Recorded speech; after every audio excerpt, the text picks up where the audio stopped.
These mayoral candidate interviews were conducted in the context of ongoing public debate around Tūpuna Maunga Authority's plans to rid Tāmaki Makaurau Auckland's maunga, or volcanic cones, of thousands of healthy mature trees. The authority is a ratepayer-funded co-governance body established to administer the maunga. Its members comprise 6 iwi representatives and 6 Auckland Council ones. The authority is a statutory body. This means neither the Mayor nor Auckland Council has any power to change or challenge its co-governance status. We therefore did not ask candidates about their views on co-governance in itself. Introducing Craig Lord. First of all, what is your view on the way Tūpuna Maunga Authority has engaged with local communities over the past 3 years? I think it's very poor. I think they haven't done their duty. Their duty is to be a representative of the entire city, but they tend to have shown that, from what I've seen, that they're more about creating their own empire rather than doing what the people want, which is completely against the grain of what, to me, they're meant to be. I don't like it. It's sort of like that have your say system, which is a predetermined outcome, and they modify to make it suit their needs. So I find it very disappointing in the fact, and it's really, to me, a lot of that comes down to the chair, who I've got major issues with across the many hats he wears. So yeah, in short, not happy. Okay, so for listeners who don't know who the chair is, you're referring to Paul Majuri, is that who you're referring to? Okay. Yeah. I have issues with the fact that he wears too many hats, in my personal opinion.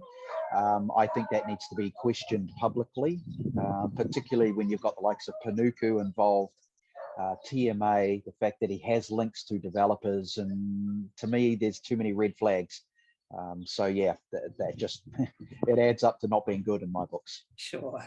Okay, so one of the incoming council's first tasks will be to select its 6 representatives that sit on the authority, because the authority is a co-governance body, so half its members are drawn from Auckland Council wards and local boards that have maunga in them.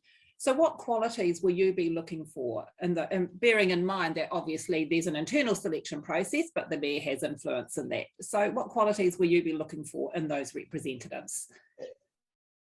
It goes back to what I just said on the previous question, really, people that want to represent the people. So I'll be very carefully looking at the new or existing councillors that get in to Auckland City to be in that governance role. I'll look at their historical voting.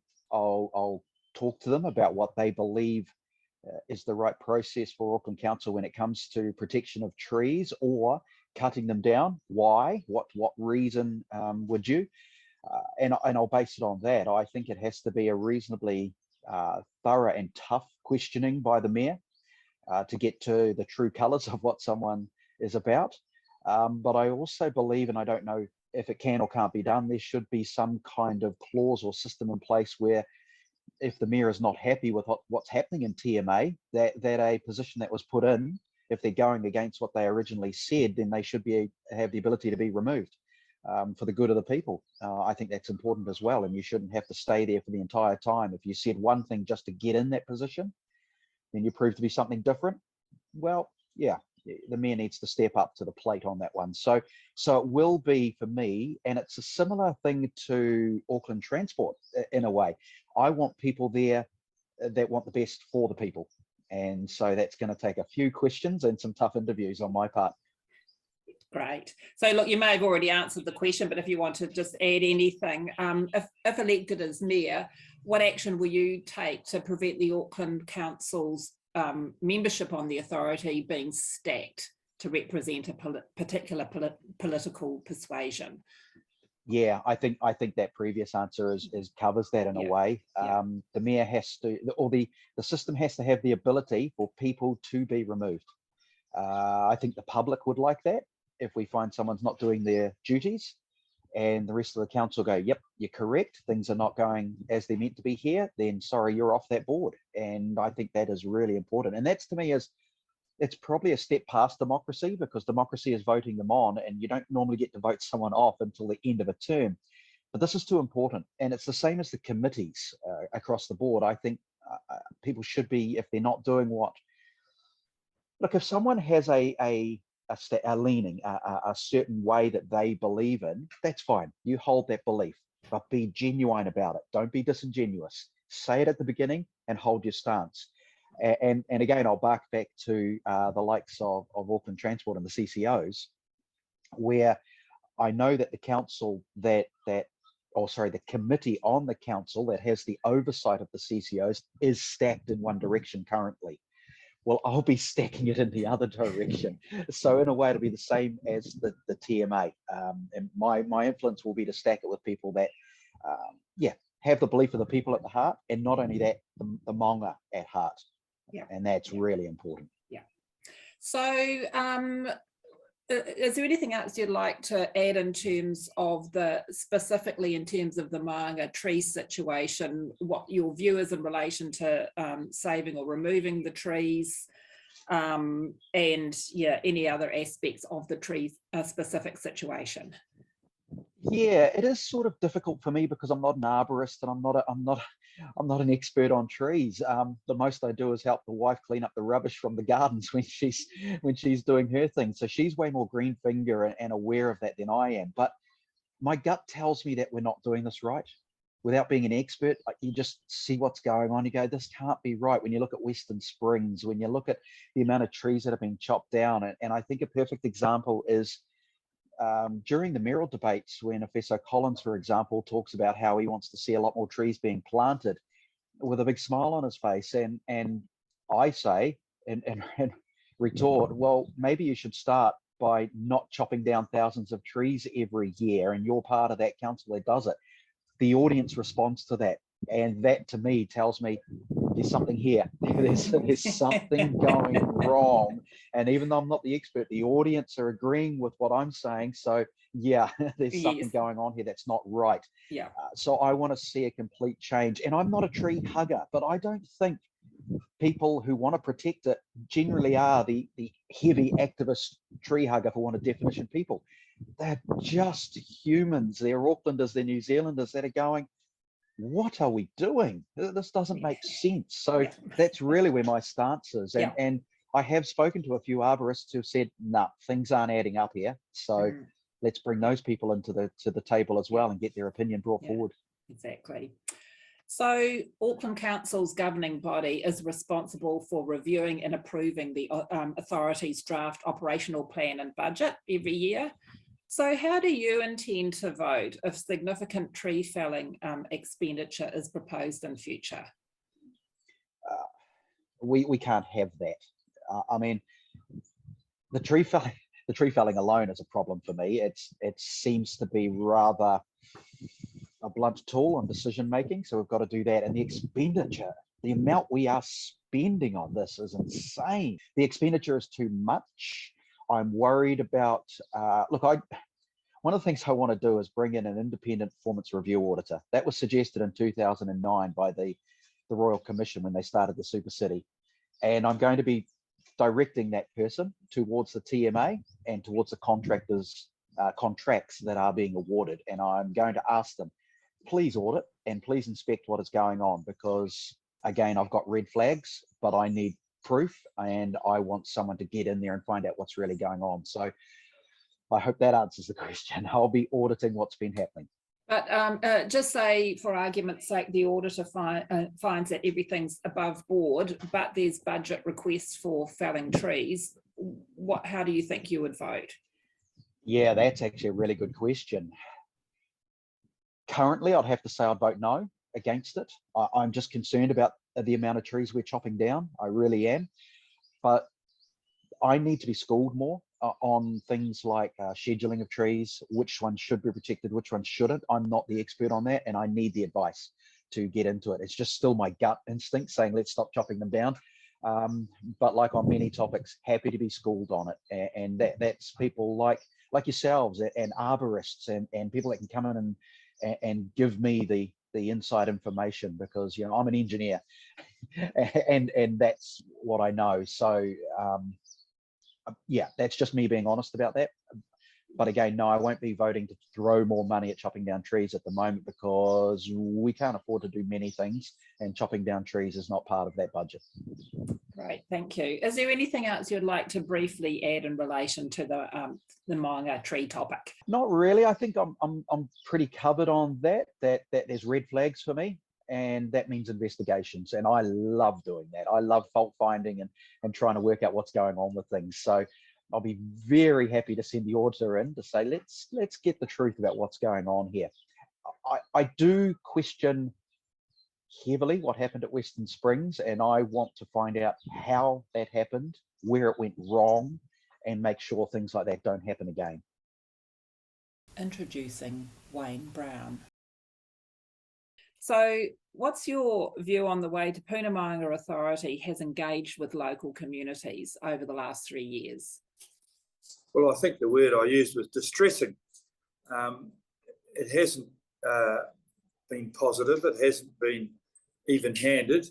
It seems to have come from a position where they're determined what they want before they've even spoken to people. And it's an approach which doesn't seem to reflect what the people in the district want. And the people in the district are a mixture of people who, from all backgrounds and all ethnicities. And the legislation actually stated that they had to consider all of the communities, not just one particular sector. Yeah, thank you. Now, one of the incoming council's first tasks will be to select its 6 representatives to sit on the authority for the coming 3 years. What qualities will you be looking for in those representatives, bearing in mind that the whole council gets to have a say, as do the local boards with Maunga in them, but the mayor's obviously an important stakeholder in this? Well, definitely, and the mayor probably is going to be the leading decider of who gets there when we shell out bits and pieces. I'll be looking for for candidates who balance their existing views rather than reinforce them. And so we need to have a situation where there is vigorous debate from both sides, so we get something that goes down the middle between the strong views of those proposing a single ethnic view of things and those who are representing the whole community. It's not just about trees either. The idea they're driving sports clubs off very long held positions on some maunga is nasty, I'd have to say. Thank you. So if elected as mayor, what action will you take to avoid the authority's Auckland Council membership being stacked to represent a particular political persuasion? Well, voters have got a real choice this time, because my only real opponent as a FISO is backed by the Greens and the Labour. So he won't be able to question anything that comes down from above. So I'll make absolutely sure that that doesn't happen. I'm in the unusual position of having been appointed by both John Key and Helen Clark to things in the past. So I'm bang in the middle.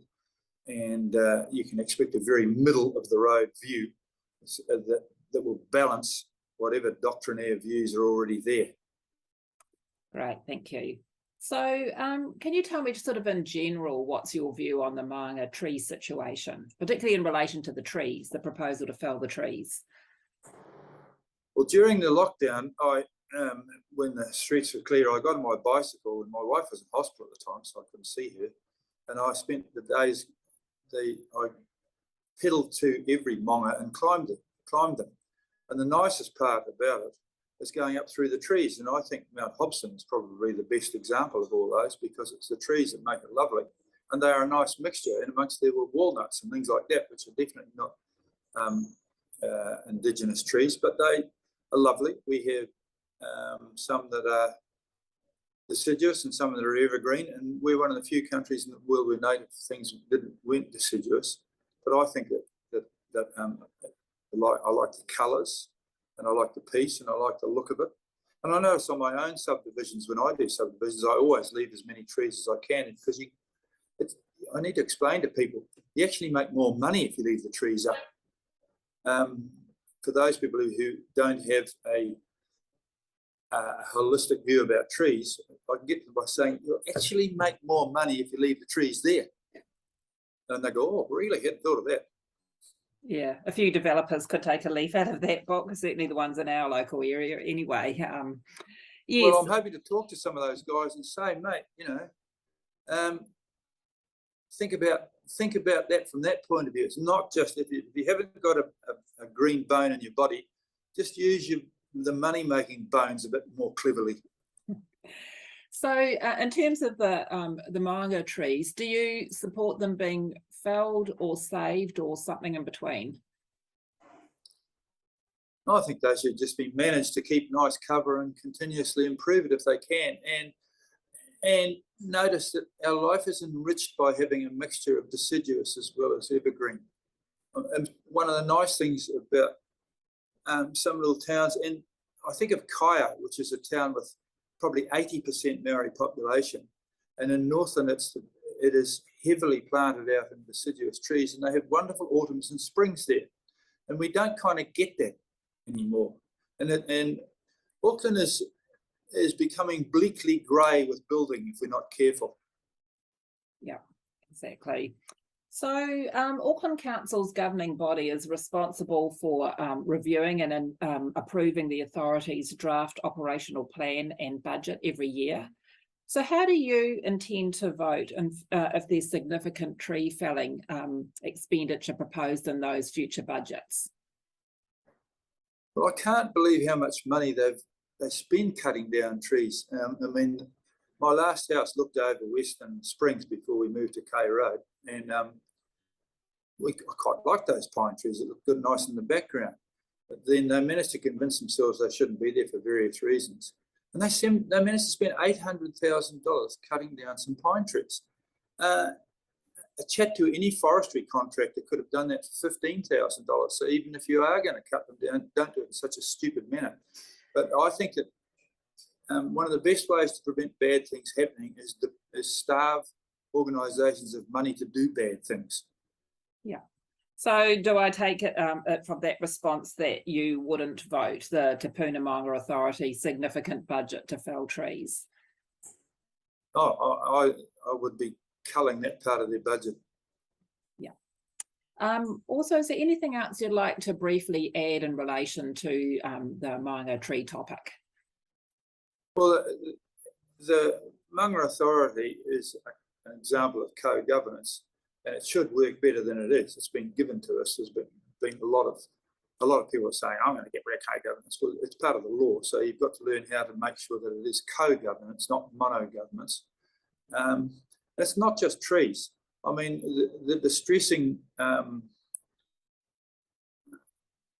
information we were given by the soccer club from out at Mangere Mountain was just vindictive, nasty behaviour, really. And I don't play soccer, but those people have been there for a long time and invested a lot. And using the leasehold arrangements to be vindictive about sports people is just not what I think the thing was ever set up for. And I'll make sure that we have enough people on there that we can oppose that sort of situation. And I'll have some influence in even who are supported on the actual Maori side of that too. I mean, I'm quite close to Ngāti Whātua having their battles with various other mana whenua sort of invading the place, and I'm well aware that all is not well on both sides of this equation. So it does need to be redressed, and it was set up with the best of intentions, but the road to perdition is paved with good intentions, and so we need to correct it and seriously correct that. We would have introduced Efiso Collins, but unfortunately he did not respond to our requests for an interview. For more information about which local body candidates support saving the Maunga trees and which ones do not, visit our website honourtheMaunga.org.nz/Auckland-Council-election-2022. Honour the Maunga is spelt HONOURTHEMAUNGA.